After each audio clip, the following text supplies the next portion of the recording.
Hello दोस्तों, good morning.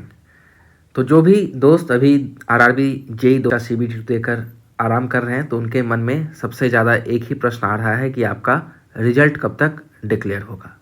और दूसरी इन्फॉर्मेशन दोस्तों मैं आपको OIRMS जो कि है online indenting and recruitment management system, Indian railway का ये ओन सिस्टम है, इसके रिलेटेड देना चाहूँगा जो कि आपके डीवी से पहले खुलेगा। क्या क्या चीज़ इंपॉर्टेंट है, क्या आपको अभी से ही करके रखना है। तो दोस्तों चलिए सबसे पहले रिजल्ट की बात कर लेते हैं। तो जैसा कि आप लोग देख ही रहे हैं फ्रेंड्स, रेलवे बिल्कुल ही फास्ट ट्रैक मोड में है। रिसेंटली आपका जो नोटिफिकेशन था CN04/2026 नया वाला जेई, उसके बाद 05/2026 भी रिलीज हो चुका है पैरामेडिकल पोस्ट के लिए। तो जो 2025 वाला रिजल्ट है दोस्तों, मैं बिल्कुल ही अभी भी एक्सपेक्ट कर रहा हूँ कि अगस्त में ही आपका रिजल्ट आएगा। पहले मैंने दोस्तों कुछ ही दिन पहले डिस्कशन में आपसे नए वाले नोटिफिकेशन के बारे में चर्चा किया था कि आपका जो नोटिफिकेशन है 15 अगस्त से पहले डिटेल्ड वाला भी आ जाएगा। तो आ ही गया, आप देख सकते हो शॉर्ट नोटिस में ही लिखा हुआ है कि 14 तारीख से फॉर्म भराना स्टार्ट हो जाएगा नए वाले जेई का। और जो 2025 वाला CBT2 हुआ है दोस्तों, उसमें भी मैंने आपको बताया था कि एज पर my expectation first week of August या फिर लेटेस्ट बाय सेकेंड वीक ये रिजल्ट आपका डिक्लेयर हो सकता है। देखिए यहाँ पे थोड़ा सा एक डिले लग रहा है कि मुझे होगा। वो क्यों होगा दोस्तों? क्योंकि recently LDC limited departmental competitive examination 30%, ये भी इम्पॉर्टेंट टॉपिक है आप लोगों के लिए क्योंकि दोस्तों अगर डायरेक्ट ऑफिसर आपको बनना है जेई से तो ये एग्ज़ाम क्लियर करना पड़ता है। इस पर हम एक अलग से चर्चा लेंगे, एक डेडिकेटेड वीडियो लाएंगे कि कैसे आप ऑफिसर बन सकते हो जेई से रेलवे में। तो इसका रिजल्ट दोस्तों रिसेंटली डिक्लेयर हुआ है। बहुत सारे छात्र क्लियर हुए हैं, 1:4 में यहाँ पे क्लियर होता है इंटरव्यू के लिए। तो अभी उसका प्रोसेस थोड़ा चलेगा जोन वाइज, ठीक है।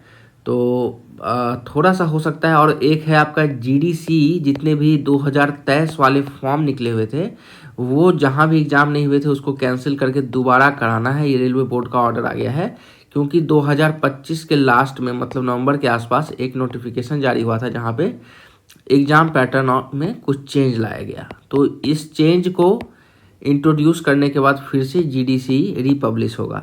तो ये दो काम थोड़े से हो सकता है कि उलझाएंगे इस चीज़ को। और मगर फिर भी एज पर माई एक्सपेक्टेशन दोस्तों अगस्त में ही रिजल्ट आएगा। हो सकता है फर्स्ट वीक सेकेंड वीक, नहीं तो लास्ट अगस्त तक भी आपका रिजल्ट जो RRB जेई 2025 का है वो डिक्लेयर हो जाएगा। ये तो रही दोस्तों रिजल्ट की बात। आप बिल्कुल ही निश्चिंत रहें, थोड़ा रेस्ट ले लें। और अगर नया वाला फॉर्म भरना चाह रहे हैं आपकी अपनी एलिजिबिलिटी चेक कर लें और नया वाला फॉर्म आप डालें अगले जेई का। अगस्त में आपका रिजल्ट बिल्कुल ही आ जाएगा दोस्तों।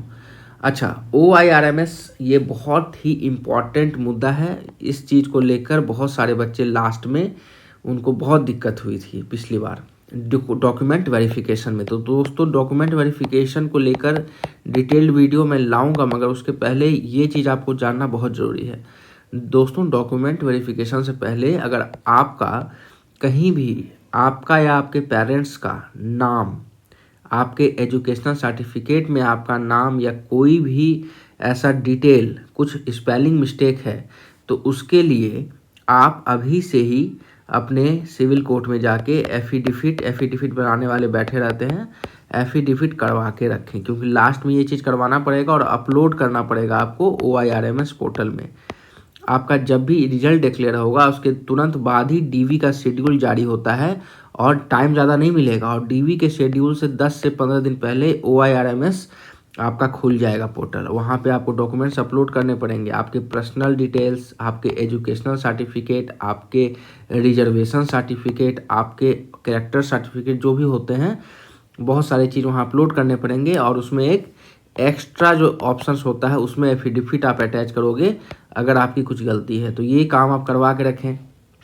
उसके बाद जो बच्चे अभी तक अपना प्रोविजनल या फिर ओरिजिनल डिग्री कलेक्ट नहीं किए हो, ओरिजिनल बीटेक या डिप्लोमा का सर्टिफिकेट एजुकेशनल इंस्टीट्यूशन से कलेक्ट नहीं किए हो, इसको प्लीज़ आप कलेक्ट करके रखो। क्योंकि उस समय अगर बोला जाएगा आपका इंस्टीट्यूट अगर दूर है तो आपको प्रॉब्लम आ सकती है। अभी समय है, अभी जाएं। अगर दूर भी है या फैक्स से या ईमेल से आप इस चीज़ को बिल्कुल ही अभी से ही जुगाड़ करके रखें दोस्तों। क्योंकि एजुकेशनल सर्टिफिकेट और देखो देखो अगर रिजर्वेशन आपने लिया है, EWS हो, कास्ट सर्टिफिकेट है आपका, तो वो भी अपने लोकल ब्लॉक में अप्लाई करके रखो, क्योंकि 10 से 15 दिन का समय लगेगा बनने में। कोशिश करना कि एसडीएम लेवल से बनवाओ। और आपको जो रेलवे का पिछला वाला नोटिफिकेशन या ये CEN 2025 वाला नोटिफिकेशन है आपका, उसमें फॉर्मेट दिया हुआ है, उस फॉर्मेट के अनुसार ही बनवाना। सेंट्रल रेलवे फॉर्मेट के अनुसार ही डॉक्यूमेंट्स आप बनवाइएगा। अगर पुराना डॉक्यूमेंट बना हुआ है ऑलरेडी, तो उसके साथ नया फॉर्मेट अटैच करके फिर से जमा कीजिए, वो बना के आपको दे देंगे।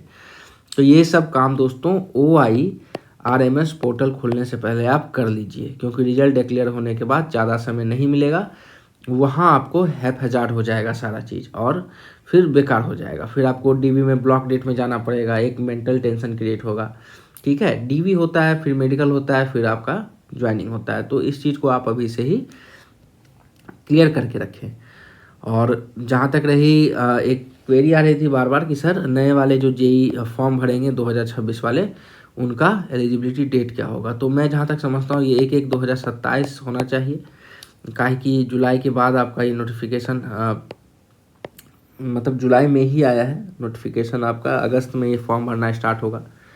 तो शायद 1/1/2027 होगा दोस्तों। एक बार आप फिर से चेक कर लीजिएगा इस चीज़ को, ठीक है। सेक्शन कंट्रोलर में मगर 1/1/2026 था मे बी, क्योंकि वो फर्स्ट हाफ में आपका नोटिफिकेशन जारी हुआ है। जो भी हो, आशा करते हैं कि आपको संतुष्टि मिली होगी इस इन्फॉर्मेशन से। और जो भी नए हैं बच्चे, चैनल को लाइक से सब्सक्राइब कर लें for all the railway and central government employment related information. तब तक के लिए दोस्तों धन्यवाद। फिर किसी नेक्स्ट वीडियो मिलेंगे आपके साथ।